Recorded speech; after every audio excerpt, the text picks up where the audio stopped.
Welcome to this complete beginner's guide for the DJI Mini 3 Pro. If you purchase a drone, you may be waiting for it to be delivered, you have it at home, but you are not sure about everything, this is the place to start. So you're getting the knowledge about everything there is to know about the drone, the RC controller, and the Fly app. And I'm also going to throw in some really nice tips and tricks to make your flight go even smoother. We will start this video by going through the drone itself. So when you get the drone, it's packed in this box. And when you look at the drone, first you have a lens cover, or you have a cover here for the gimbal. You remove it by unclipping it at the bottom, and then you just take it off. And this is your main camera, and that is the only camera that can take pictures and videos on this drone. It can take pictures and videos like this, so it's horizontal, and it can flip the camera like this, so you can take true vertical videos and pictures. And those two things up here that looks like two cameras, those are vision sensors. They are detecting everything that is in front of the drone between 0.39 meters up until 25 meters. And the range it detects obstacles are 106 degrees like this and 90 degrees like this. So it detects everything that is in front of the drone. Then if you take a look at the back side of the drone, you have the back facing vision sensors. They are detecting every obstacle that is 0.36 meters all up to 23.4 meters behind the drone. And then if we flip the drone upside down, also here you have two vision sensors. And they are working together with these two other small holes you see here. Those are IR infrared sensors.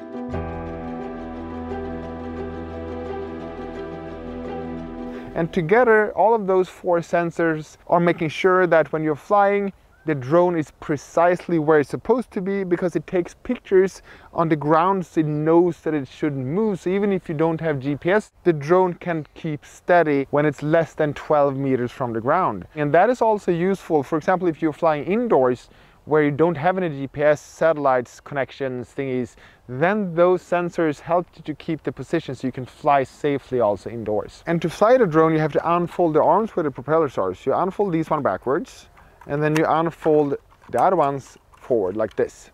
And now the drone is unfolded and ready to fly. Here at the back, you have one USB-C port and one SD card slot. The USB-C port is used to either dump the footage down into your computer, so you can connect it directly to the computer, and it's also used to charge the battery that is inserted into the drone. And to take out the battery, just push these two on each side and pull it backwards.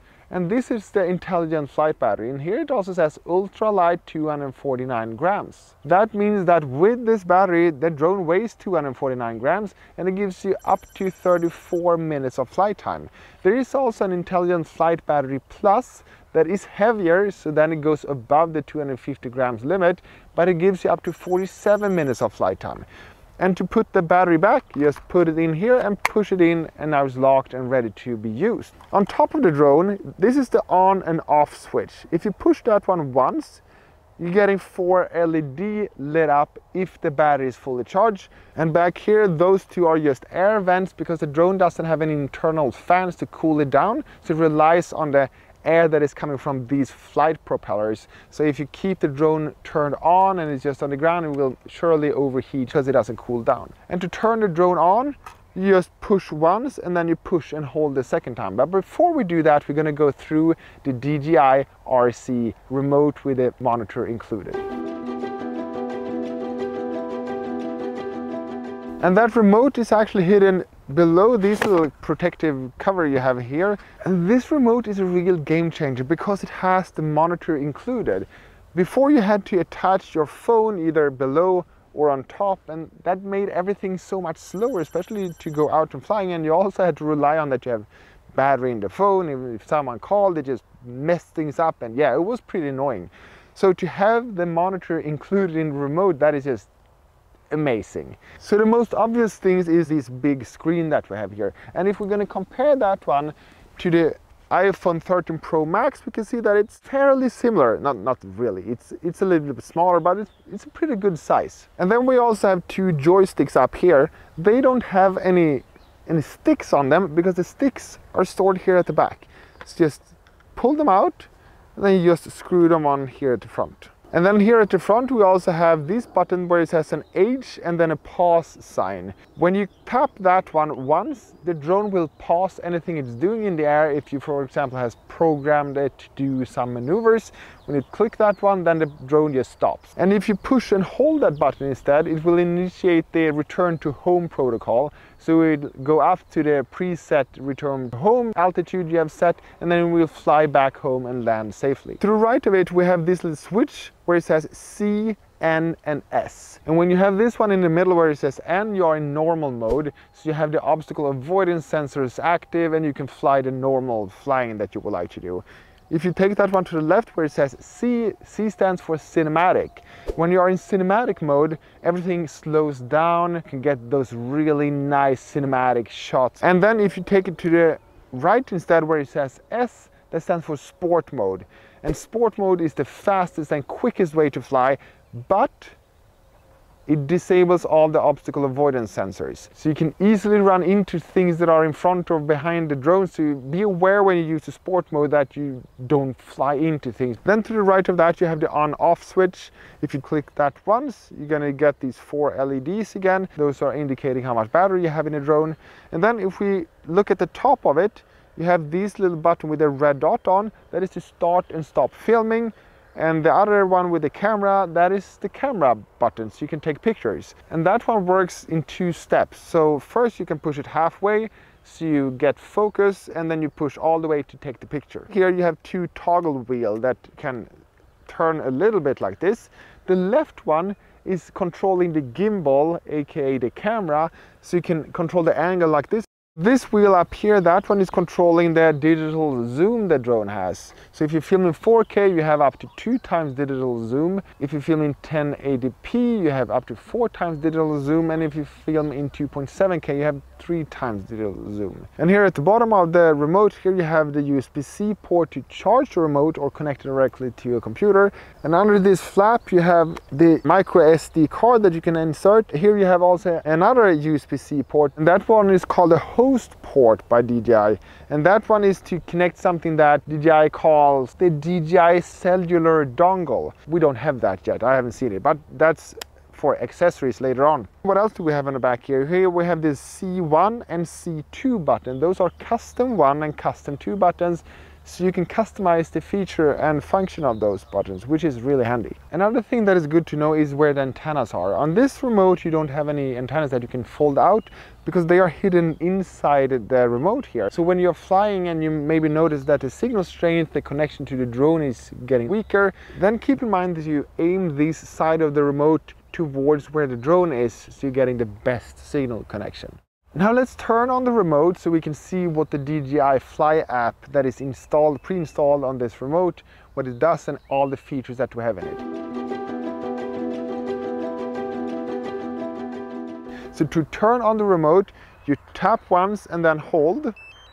You hear that chime, and then the remote is starting up. And while that remote is starting up, I also would like to mention that, as I said, you can charge the drone with this little USB-C port at the back. A better way that I find to charge a drone, that is to charge it via the 2-way charging hub that is included in the Fly More kit, where you also get this little bag. And the charging hub looks like this, so you can charge up to 3 batteries. You just plug in the charging cord into the in port, and then it's going to charge the batteries in sequence. It starts with a most charged battery and then fill that one up, and then it continues with the one with less charge and then the one with least charge. And then you can also plug in to charge the remote from here. You just take the out port, plug that into the remote, and then you can do that in the evening, and you can be sure that all the batteries and the remote is fully charged when you wake up in the morning and it's time to get out flying. So now I think that the remote has started up, and now it looks like this. Let's start the screen recording of this remote so you can see what it actually looks like, because it's a little bit hard to see like this maybe. So to start the screen recording, I just swipe down twice and then click screen recording. I hear that chime and I know that it's recording, and that is what this little symbol is indicating. That is that the screen has been recording for 10 seconds. So at the top left here we have access to the map where we can see our fly zones and everything, so we know that we are flying in a location where we're allowed to fly. Now it says it's locating because it doesn't have a GPS position yet. And then to the top right here it says Academy. That's where you can access, for example, flight tutorials, and you can access the manual, and you can access all different kinds of fancy things in here. Let me tap that one so we can see what it looks like. But to be able to access that, you need to connect the remote to the internet. And the way I do that when I'm out and about like this is that I'm taking my phone and then just turn on the personal hotspot, and then you can just tap retry and maybe retry. And when we are connected, it's going to open up the site on DJI where we have access to all these manuals for the DJI Mini 3 Pro, for example. So you can just tap that one and you can have all these courses. But I would prefer to look at this video instead, because I'm going to go through things in a different way that I think is maybe better. I just would like to step in and say thank you so much for watching this far. And if you don't mind, please give the video a thumbs up and subscribe if you haven't already, because then you don't miss the videos that I haven't uploaded yet. Back to the video again. At the bottom here you have where it says album. That's where you access all the footage that you have recorded. So just tap that one and you're getting in here, so you can select if you would like to see whatever is on the aircraft album or in the app album. And then we have Sky Pixels. Sky Pixels is DJI social media app. I never use it, but you can post your videos and footage there if you would like to. And then I can also access my profile. And here I have device management. I can tap on settings, I can check for firmware updates. And then we have the connection guide, and when the drone is turned on, it will say Go Flying here instead. And we can also see that we're not connected to the drone with this little red little dial that we have up here. That one turns green whenever we are connected to the drone. So now let's start the drone so we can see what it looks like when the drone is connected to the remote. So the first thing you have to make sure whenever you start the drone is that the remote is started first. And then after that, you just take the drone, tap hold. You hear that little chime. And what's happening now is that the remote is establishing connection with the drone. It takes a little while. Now we can see that we have a green diode up here instead, which is indicating that the drone is actually connected to the remote. And here we can see that now when we are on this page where we were before, we have the Go Fly button here at the bottom right. So let's tap the Go Fly. And now we are into the app where we are flying, and we're gonna see the camera here as we did before. First at the top left it says N mode. That is the normal flight mode. Now we have this toggle switch in N as well, but if you start up the drone and you, for example, have that one in sport mode, the drone would still be in normal mode, so you're not by accident putting this one in sport and then you go up flying and you crash into something. So if this is in anything else than normal when you start, the app itself and the drone itself will still be normal. And then we have altitude zone, and it's set to 117 meters. In Sweden we are allowed to fly up to maximum 120 meters. Right now I've set the maximum altitude to 170 meters. I can tap that one, and then I'm getting access to the max altitude. I said that is set to 170 meters. I can adjust this one to up to 500 meters, but I'm not allowed to fly that high. So let's set that one to 160 meters, and then I can set the RTH altitude.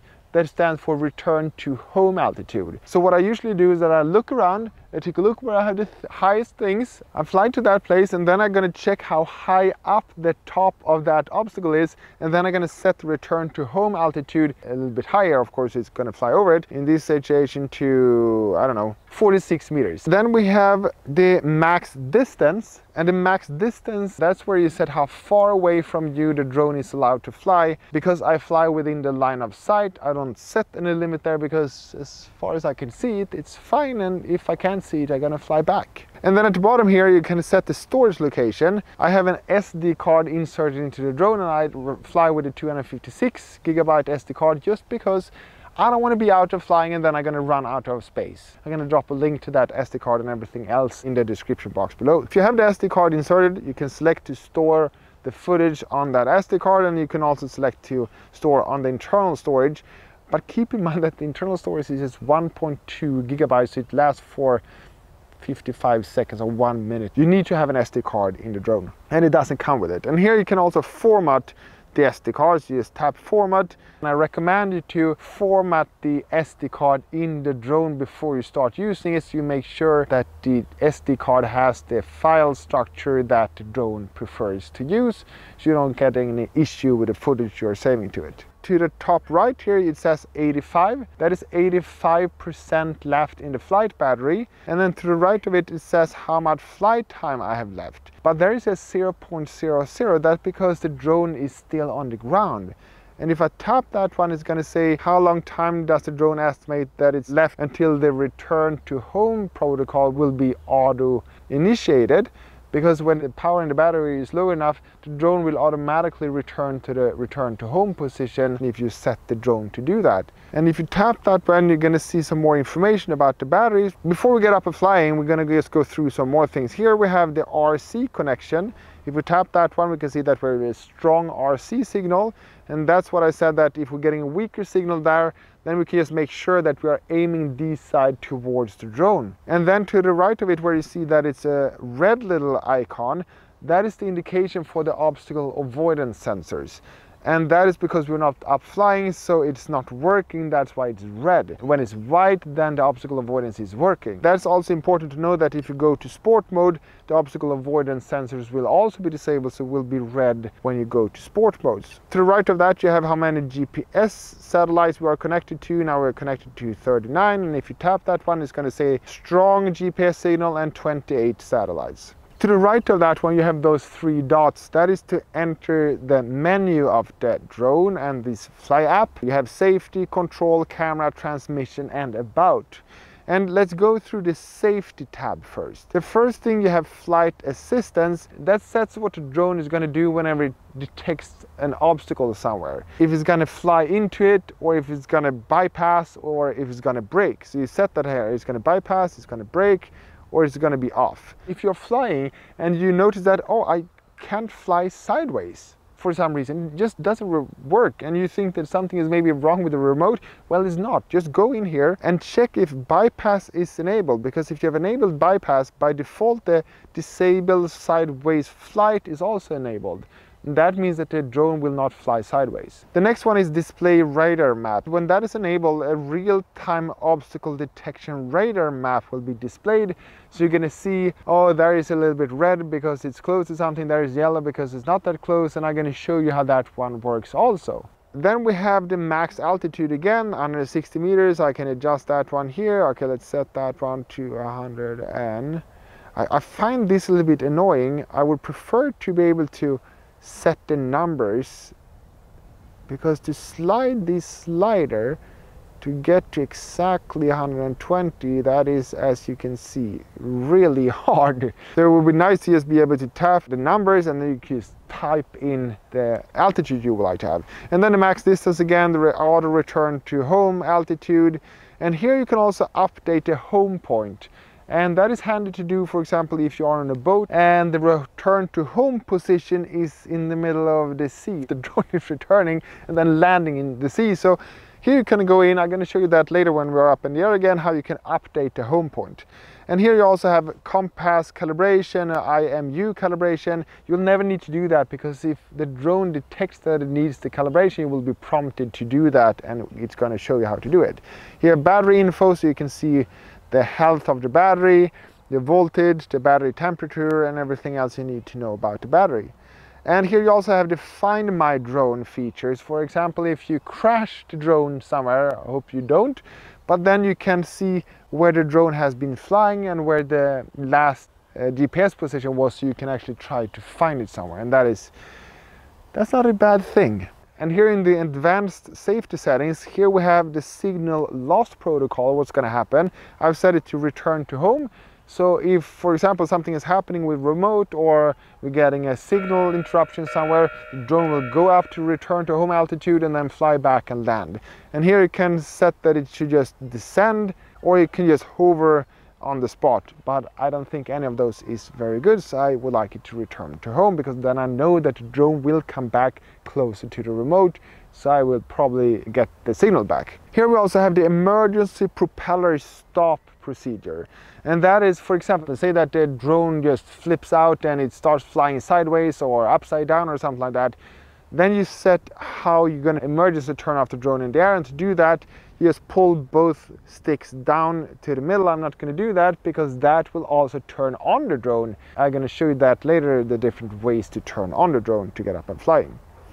And then if you go to the control tab instead, this is where you set the units you would like to use. I'm in Europe, so I use metric.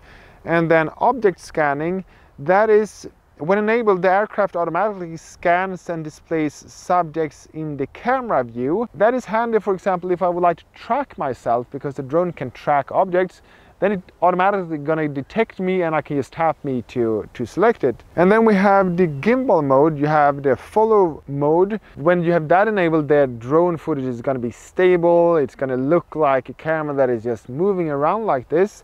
And if you go to the FPV mode instead, then you're gonna get this dynamic flight where the gimbal is locked in this position and it will follow the motion that the drone does. And then you have the advanced gimbal settings. This is the pitch speed. This is when you move the gimbal up and down with this toggle wheel, you can set, okay, how fast is that gonna move? And the pitch smoothness, that is how fast and slow it's going to fade in and fade out from that movement. The yaw rotation speed, that is how quickly the drone should rotate like this. And also the smoothness, that is how fast it's going to start move and how it's going to slow down. And this is where you set this per flight mode. So at the top here you see that it says normal mode. This is the settings you're going to use. Then you can scroll down. How is the drone going to behave when you're in sport mode, and how is it going to behave when you are in cinematic mode. At the bottom here you have a reset button, so if you have screwed things up you just tap the reset button and the settings are going to be back to normal, so you can start messing things up again. And then if you scroll down you have gimbal calibration, recenter gimbal. Then you have the stick mode setting. I prefer to use mode 2, and that's what I'm going to use when I'm going to go through the flying procedure later in this video, and I really recommend to use mode 2. And then further down we have what you're going to use is C1 and C2 buttons, so you can change that. Here for example I have recenter gimbal as my preferred use of button C1, and for the C2 button I've set it to switch between portrait and landscape mode of the camera and the gimbal. Here we also have RC calibration and we have advanced. Here in the advanced you can set how much the aircraft is responding to the input you do on the joysticks. So here you can see, for example, if you move the joystick a little bit, not so much going to happen, and then when you move it more, it's going to happen more. So if you switch that one to sport, you're going to see that just moving the sticks just a little bit going to affect the movement of the drone a lot. And if you instead go to Cine, then you're going to see that it's a lot more smoother, and you again have the reset at the bottom. And here you also have flight tutorial, and you can repair the aircraft to the remote if for some reason they should not be paired. You have something has happened, but they're always paired when you get to drone. Next tab is camera, and this is where you set the format, MP4 or MOV. You have the color profile. I usually do the cine-like. That means that I have to grade the footage in post in editing. If you don't want to do that, you would like to do it quickly, then just set it to normal and you don't need to grade anything. Then coding format, I have set that one to H.265. And then anti-flicker to auto. Peaking level, that is to see what parts of the footage is in focus if you are set to manual focus. I have that one to off. Overexposure warning, that one I'm using. So if I turn that one off and you look here, everything looks good. If I go back into the setting and I turn the overexposure warning on, you can see that we have these zebras up in the sky here.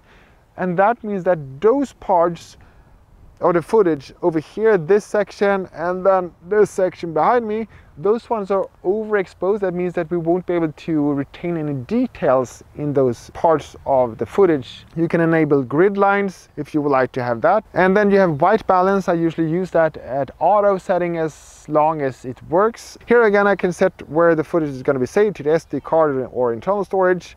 I can have cache when recording enabled. That means that it's going to cache the footage into the remote. If you film on 4K on the drone, you have a 1080 version saved into remote, but it can be also lower quality because there can be interruptions in the connection, but at least you have a cached version. Here you set the maximum video cache capacity. I have it to 8 GB, and then you can reset again. That is always at the bottom of the menus. Let's go to transmission, and here I always have it on dual band, so the drone and remote itself, they use the band that works best, and the channel mode is also set to auto, so it automatically uses the channel that has less disturbance. You're getting the clearest connection, but this is where you change it. And then if we go to about, I just see information about the drone, and here you can also force and check for firmware updates. To the right here we have this little button. Here we set what kind of footage we would like to capture. For example, here we have the photo. Here we have single, so we can take a single photo with this button like this. And then we can change, so we can take a 48 megapixel picture instead, like this.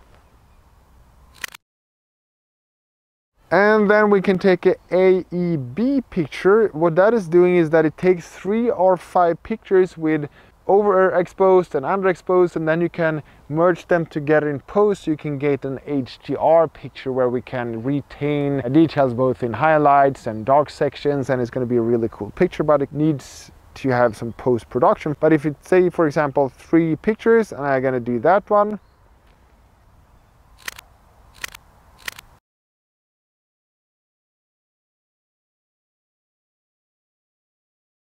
the burst is that it takes multiple pictures at once. So for example, if I'm gonna do a little jump, it's hard to take a picture when I'm in the air, but then I can take 5, and then I can just say that we're gonna take 5 pictures.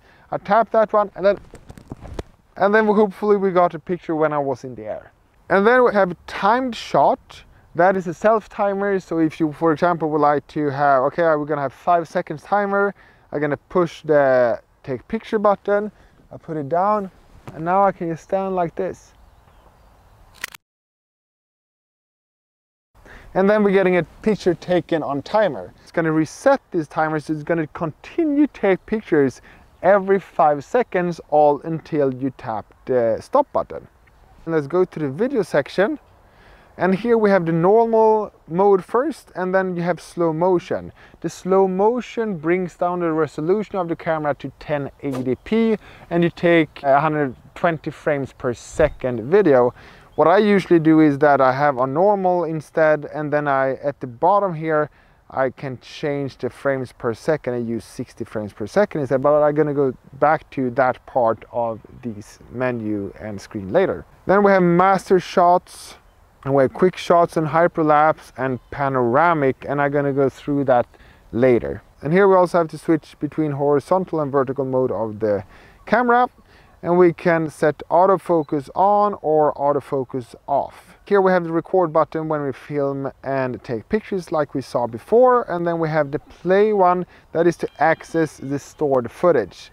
So here we have what's stored on the DJI 3 Mini Pro, and then if you go to the app album, we can see whatever is stored on the remote itself. And then at the bottom here it says storage. That is how much storage you have left on the card and the internal drones. If you tap that one, you can see how much space we have left.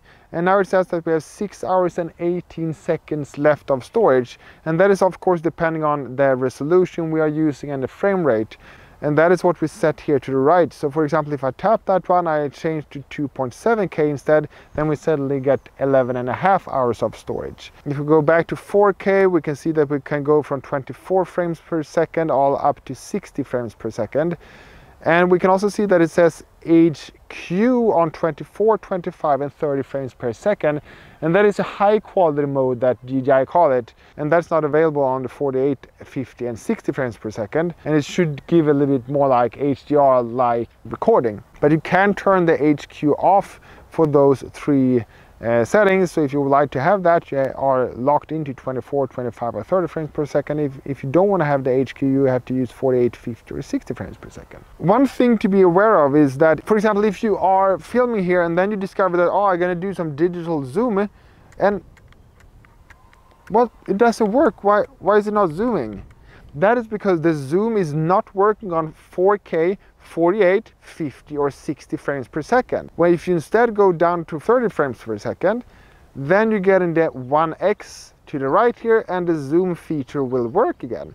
But if you are to 48, 50 or 60 frames per second, the 1x disappears and the zoom feature are no more. If you go to 2.7K, you don't have that issue. You can go to 25 frames per second, you have the zoom. You can go up to 60 frames per second and you still have the zoom. 2.7K, you have up to 3 times digital zoom, like that. And if I tap these little 3x, it can toggle back to 1x, and then tap again, 2x, and then 3x. To do a smoother zoom, you can tap and hold the 1x, and then you can do a zooming just by swiping your finger up and down like this. And as I said before, if you go to 1080, you're getting up to 4 times digital zoom instead. And here at the bottom here we have the EV, that is exposure value. So right now you can see that the sky is pretty well exposed, but I'm pretty dark. And that is because the drone tries to figure out what is the correct exposure for this footage. But in this situation, if I don't want to have the details in the sky is not important, I am the important thing, then I can go to EV and I can just set this one a little bit brighter, maybe 1 stop overexposed. And now we can see that I look a lot better, but the sky is blown out because we're getting these zebra stripes. And then what we have at the bottom right, where it says auto, you can tap that one and then you go into the pro section of this camera. And now we can see that we have a lot more settings also. So at the bottom here, just tap anything of that and you get in this menu where you can set the white balance, you can set the frames per second, the resolution, the storage, what color profile you would like to have, the Cine-like or normal.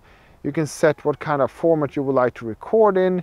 And then if you tap the bottom right where you have the little iris, here you can set the ISO, and you can set the shutter speed and the multimeter as well. That's more or less everything we have on that side. Let's turn back to the normal mode so it's not that overexposed.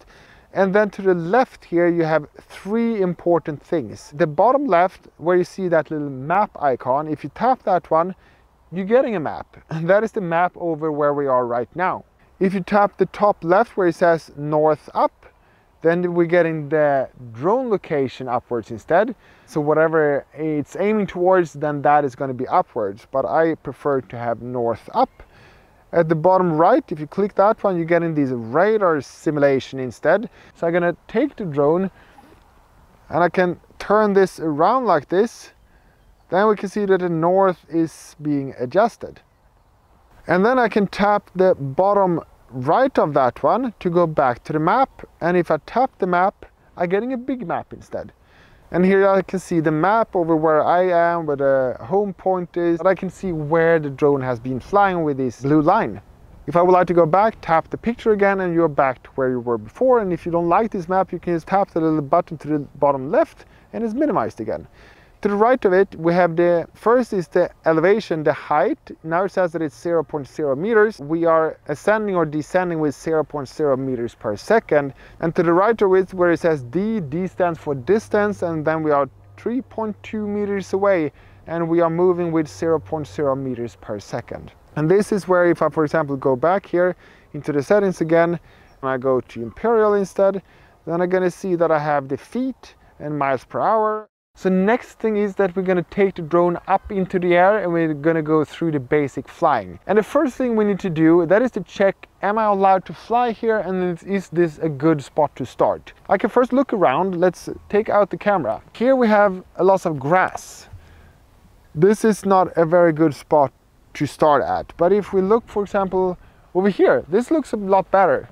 Here could be a spot where I can start. So let's put the drone there, so we can get up and flying, right? Or there is one more thing we have to check first before we go flying, and that is, are we allowed to fly where we are? And to check that, the easiest way is to go back, and then we can see here that we are within a warning zone.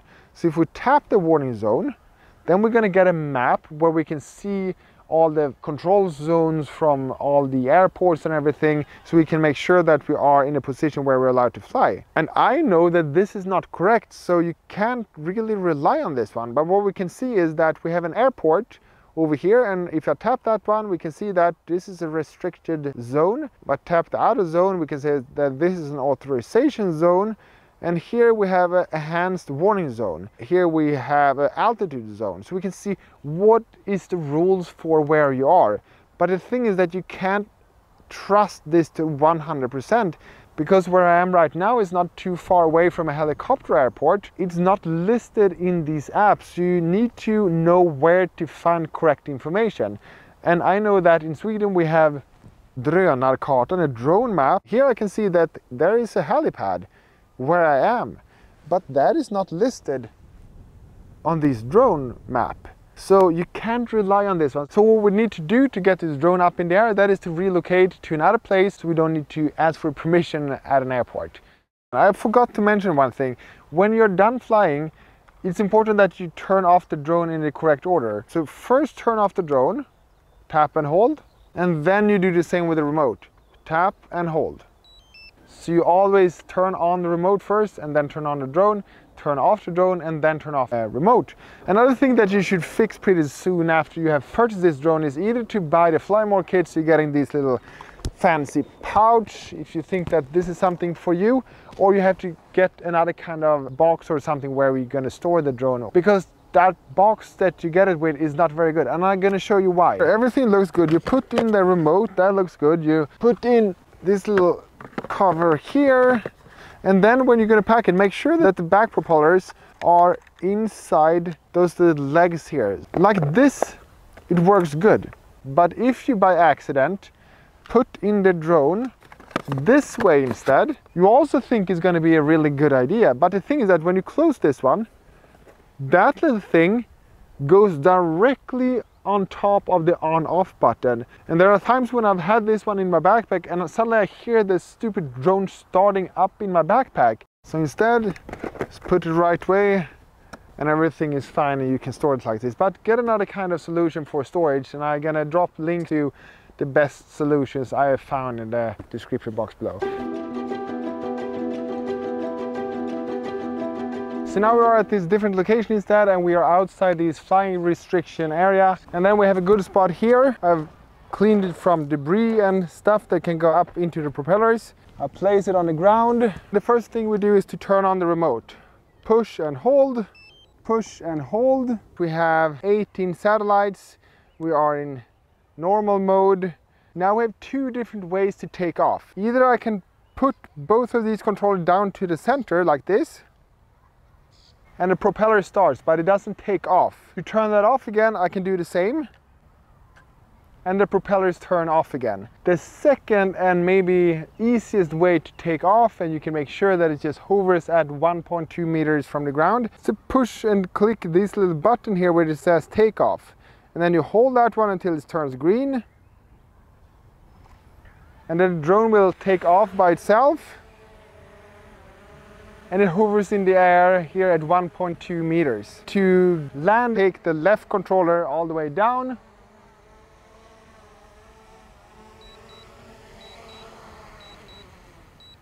And it lands at the same spot where you took off. So now let's try to take off the other way. We take the two controllers to the middle. The propellers have started, and then I can just take the left joystick up and it takes off. The left controller, if I take that one forward, the drone goes up. If I take that controller down, the drone goes down. If I take that controller to the left, the drone turns to the left. And if I take it to the right, the drone turns to the right. So basically the left controller is just controlling the drone at its fixed position, just up and down and then turn around. If we take the other controller, the right one, if we push that one forward, the drone goes forward. If we take it backwards, the drone goes backward. And if we take the controller to the left, the drone goes to the left, and right, it goes to the right. Then we're going to fly forward. Now we're maybe about 35-40 meters away. Just press the return to home button.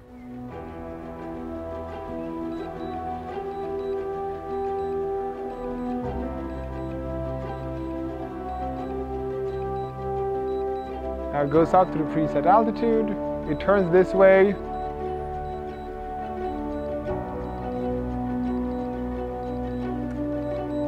And it flies towards us. And if I would like to pause this maneuver at any point, I can just tap the pause button up here, and then it's just going to stop. And I also have here tap to cancel return to home. Now it's just on top of us. And now I can see that I have 6 minutes and 20 seconds left on flight time. If I tap there, I can see that, okay, now we are in the return to home procedure, so now we don't get any information. And now I don't want to land where it's about to land, so I tap to cancel landing. I just would like to explain the blurriness up there. That is just because in Sweden I have to send in all drone footage into the government for approval. It's an old rule from the Second World War. And because I haven't received the approval yet to use it, I have to blur out everything that is in the horizon. But let's go up. And now let's take a look at the flight information. So here it says that we have battery 24% left. It's enough for 6 minutes and 43 minutes of flight. If I tap that one, I can see that the return to home will auto-initiate in 1 minute and 43 seconds. If I cancel that one, it will force land in 4 minutes, and the battery will be completely depleted in about 6.5 minutes. And also we can relocate the return to home point. So for example, if I fly over here, and now I'd like to have this as my return to home position, I can go into the menu. I go down to update home point, and here I can set either that the return to home is going to be where the remote is or where the aircraft is. Okay, so now let's take a look at these active track features and the obstacle avoidance. If you take a look at the top of this monitor, you see that it's red. And that is because I am there. If I move, the red thing will follow me because that is where the vision sensor senses that something is in its way. So if I move away, you can see that it turns yellow because it's further away, and then when it gets closer, it gets red again. And the same downwards, it says that we are 1.6 meters above some obstacles. If we now go down to video, normal, and then I would like to track myself, then I can either drag just a rectangle around me, and it's gonna notice where I am, and then I can just set active track. And now I have trace or parallel. If I have trace, it's just going to follow me, and if it's parallel, it's just going to have the same angle towards me all the time, depending on how I'm walking. So let's take a look at that. We take active track, and then trace, and go. So now it's just going to follow me.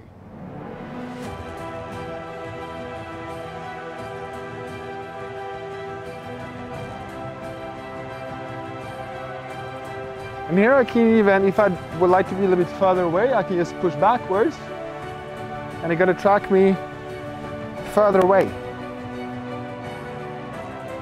If I instead would like to have the parallel, then I can just take active track, parallel, go. Be careful now because the obstacle avoidance is disabled. So now if I go to this side, it's going to follow me to have the same angle.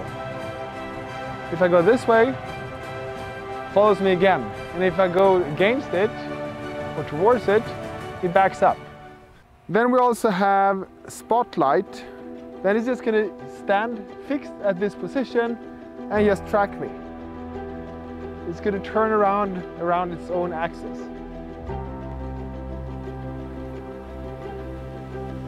Like this, which is pretty cool. It's like having the drone on a tripod. Then we have point of interest. Obstacle avoidance is disabled. What it's going to do is that it's just going to turn around me. So now I have some forest on that side, so we're going to go to the right. POE, go slow or fast or super fast. Let's go slow to the right and go. It's just going to circle around me like this. And it's still going to track me. So if I move this way, and then it's going to continue turning that way. The next thing we have is, this is where you start getting really interesting.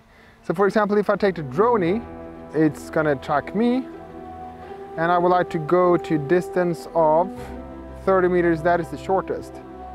And then I tap start, it's going to count down, then it's just going to take off and go to 30 meters.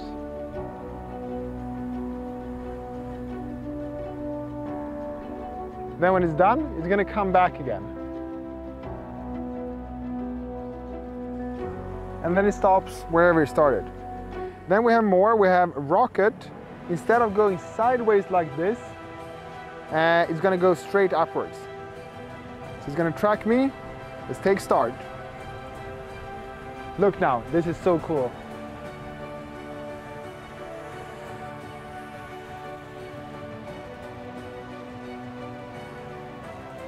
Then when it reached the maximum altitude that we set, then it's going to come down again by itself, and it's going to reposition itself and reset itself where we started. And now it's back to the starting position again. The next one we have is the circle. It's almost like when we do the point of interest before. So again, we're just going to tap me to make sure it's not going to fly into anything. We're going to set what way it's going to circle and then press start.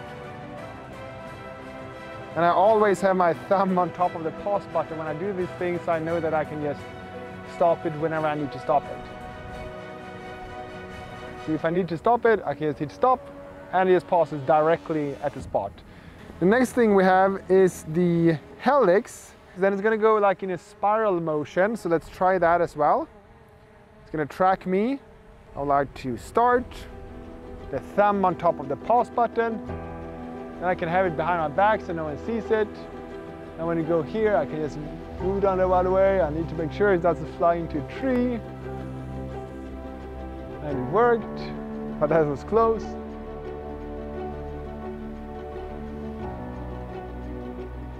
And it's super cool.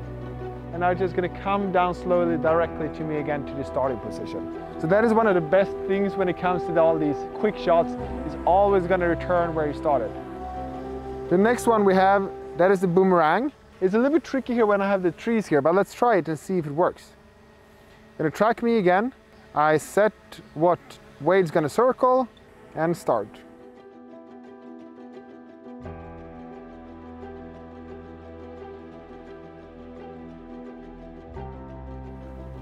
And now I think we're gonna get a little bit too close. I paused, and that was good because I don't want to run into that tree. Then we also have the asteroid. This one is a little bit special one because it's gonna create a super interesting little motion. We tap me and then start. Thumb on top of the pause button, of course. It's gonna go backwards. It's gonna go backwards. It's gonna be cool. And now it's gonna do its thing.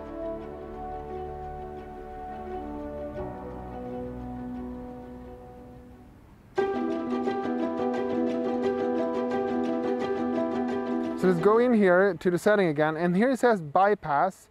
Let's go backwards a little bit more now, and let's see what happens when it's going to fly into me, when we have set it to bypass. Look, now it decided how to fly bypass me, and it decided it's better to fly above me than around. Try it again, straightforward. Decides, okay, it's better to turn that way. And if we instead switch this one to brake instead, there it stops and we can't fly any further. Even if I push this joystick forward, nothing happens because it detects me. Let's compare the follow mode and the FPV mode. The standard mode is like this. Even if I turn, the footage is super stable and it looks forward.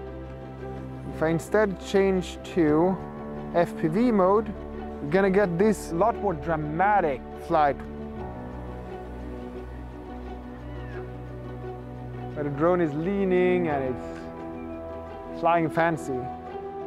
So the next thing you're gonna do, that is to watch the video on that side, because that is the video YouTube recommended to watch next, and the video on that side, well, that is the latest uploaded video I have. So see you in one of those. Over and out from Sweden. Bye.